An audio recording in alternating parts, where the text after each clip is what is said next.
Cuenta la historia que un día se pusieron los órganos del cuerpo en protesta contra el estómago, porque sentían que todos estaban trabajando para darle de comer ese baquetón sin que hiciera nada.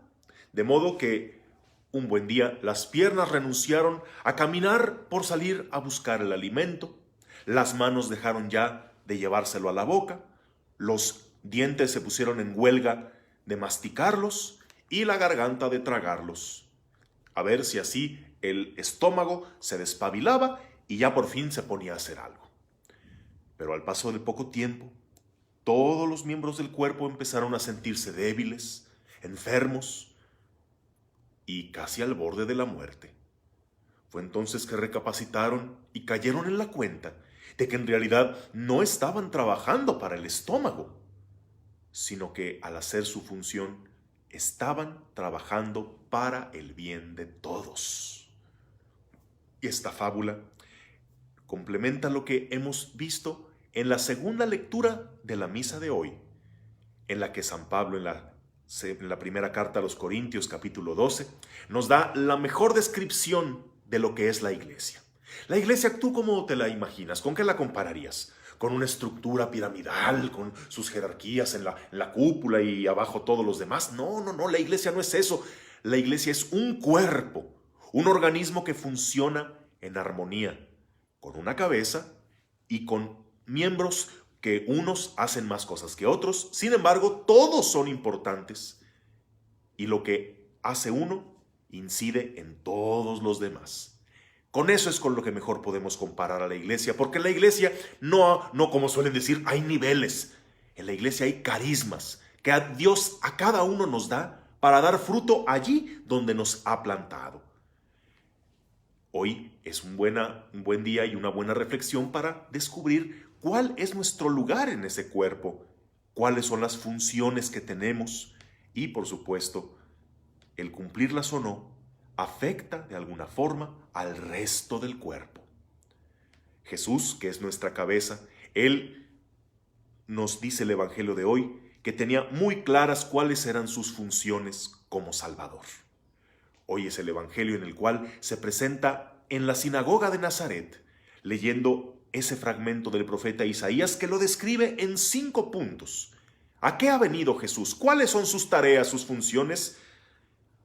Ha sido ungido por el Espíritu Santo para anunciar la buena nueva a los pobres, para dar la liberación a los cautivos, la vista a los ciegos, la libertad a los oprimidos y para proclamar el año de gracia del Señor. Esas son sus funciones y todo lo que hizo Jesús puede englobarse en esas 5 tareas. Él ha venido a dar la esperanza a quienes no la tienen. Ha venido a liberarnos de todo aquello que nos oprime y no nos deja ser felices. El sufrimiento, la enfermedad, el pecado. Ha venido a darnos a los que vamos ciegos por la vida una nueva luz, la luz de la fe que nos llevará a la verdad completa. Viene a cambiar corazones para cambiar los sistemas injustos que oprimen al hombre en la injusticia. Y viene a proclamar ese año de gracia, es decir, esa oportunidad de que los pecadores se acerquen a la misericordia de Dios. Todo lo que Jesús hace lo podemos englobar en esto. Jesús tenía bien claras sus funciones y se enfocó en cumplirlas. Puede que tú y yo ni siquiera sepamos qué lugar ocupamos en la iglesia y por lo tanto tampoco tenemos claras nuestras tareas. ¿No sería bueno que tú también definieras cuáles son tus, por decir, 5 tareas? A ver, yo sacerdote podría definir mis 5 tareas en evangelizar, en celebrar los sacramentos, en atender a los fieles, en guiarlos y en darles ejemplo. Bueno, si dejo de hacer alguna de estas tareas, alguien lo va a resentir.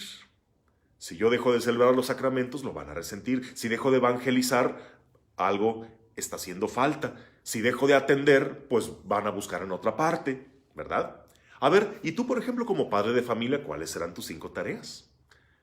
Proveer, cuidar, amar, guiar, corregir. Todas estas son muy importantes y el omitir alguna es como una enfermedad en el cuerpo que no te mata, pero que está teniendo consecuencias en todo el organismo. Bien, tú has descubierto cuál es esa función que cumples. Digas en la iglesia, digas en tu comunidad, digas en tu familia, digas en la sociedad. Hay algo que se espera de ti, de acuerdo a quién eres, a qué buscas, a qué se necesita de tu persona. ¿Ya identificaste qué parte del cuerpo eres? Porque tal vez estemos haciendo la función de ciertas partes del cuerpo que no sirven para nada. ¿Hay partes del cuerpo que no sirven para nada? Sí, sí las hay. Sí las hay. Tal vez tú seas como el apéndice. ¿Para qué sirve el apéndice? Tal vez haya muchos cristianos que se parecen al apéndice porque no tienen ninguna función, solamente causar mucho dolor. Eso sí, solo nos damos cuenta de que existe el apéndice cuando nos duele y nos lo tienen que quitar, pero de ahí en más no hace nada. Así algunos. Por la iglesia no hace nada, solo la critican, solo la hieren, solo la atacan. O pueden algunos ser como las muelas del juicio. ¿Para qué sirven las muelas del juicio? Pues tal vez antes, cuando éramos cavernícolas, sí nos servían, pero hoy hay cristianos que se parecen a las muelas del juicio, porque nada más vienen a quitar de su lugar a otros que sí están cumpliendo su función, pero cuando las quitan, ellas no hacen bien ese trabajo. Estás abajo tirándole a quien está ofreciendo un servicio arriba hasta que lo tiras, pero tú no haces bien ese trabajo que tú criticabas del otro. Típico. O puede que haya cristianos como el coxis. ¿Para qué sirve el coxis? Esos cristianos que están siempre hasta mero atrás. Hacen acto de presencia, existen, están presentes, pero no se cuenta con ellos. No sirven para nada. O tal vez haya cristianos ombligo, que tal vez en alguna ocasión, quizá de muy chicos, estaban ahí, pero hoy solamente son un vacío en la iglesia, una ausencia. O quizá haya cristianos que son como los pezones masculinos. Los pezones tienen una función muy importante en las mujeres, pero en los hombres. Hay cristianos pezones masculinos que no dan nada porque están en el lugar equivocado. Habrá tantos que darían mejores frutos si los pusieran allí donde sus carismas se pueden desarrollar, pero al igual que los pezones, las tetillas masculinas, están donde no dan frutos. O bueno, quizá eres como el lóbulo de la oreja. ¿De qué sirve el lóbulo de la oreja? Aparte de para colgarse aretes. Fuera de ahí, para nada. Habrá cristianos tipo lóbulo de la oreja que se dejan mucho ver, que se adornan mucho a sí mismos, que son bien colgados, pero fuera de ahí no hacen nada bueno por los demás. Nosotros no venimos a ser partes inútiles del cuerpo, ni a ser de adorno, ni mucho menos ser únicamente para provocar dolor. Nuestra misión es dar fruto y estamos ahí para cumplir la misión que Dios nos ha encomendado. Hoy sería una buena reflexión que pensaras bien cuál es tu lugar, tu función, y si estás cumpliendo esa misión. De lo contrario, fijarte cómo estás afectando al resto del cuerpo por no cumplir con esa misión.